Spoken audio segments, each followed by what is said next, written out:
and welcome back to Aidans Railways. Today we're going to look at the Hornby James 260 locomotive number 5 on the island of Sodor. This is the much later, more recent release from Hornby. James looks very smart. James, also another favourite of mine. This is more of a recent purchase in the last couple of years.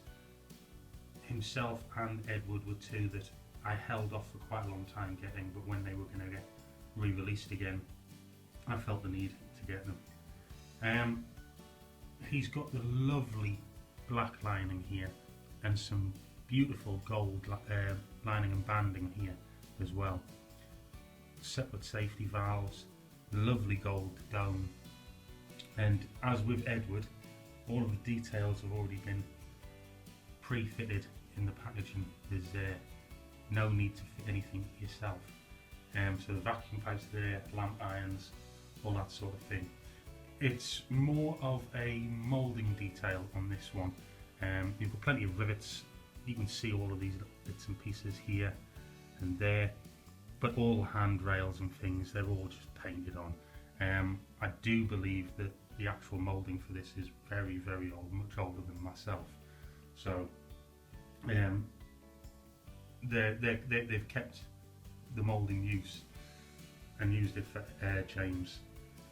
This, like I say, is the later release and is DCC ready.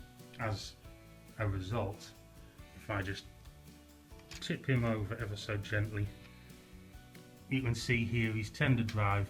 Thankfully no traction tyres, but you can see some very delicate wires, very delicate wires here, travelling from the front to the rear. As before, purely for picking up electricity. It means if you're using insulfrug points and things like that, the likelihood of it stalling over the points is incredibly slim. If I just look here, this was the 2015 release, so a very nice and welcome purchase was this. The face is more of the CGI era, but it is a very nice face. I didn't realise how big of a nose James had until I purchased this. I'm assuming that is correct. There's a fair amount of moulded detail in here in the cab, the coal bunker end of the cab on the tender. The buffers are just standard buffers, there's nothing special about them, they're not sprung or anything. Standard D Couplings, and as I've said before, that's great if you've got stock that's sort of similar and it's going to get used on tight radius curves and things like that. The smaller the coupling, the more prone to having problems going around tight radiuses. So I'm quite happy to keep those D Couplings on. On the rear, we've got some steps, moulded handrails, another vacuum pipe, and yet again the buffers. The steps on both the tender and the locomotive are really nice. I mean, they are just part of the moulding, but they're brought out very well, and you can see rivets and so on in it.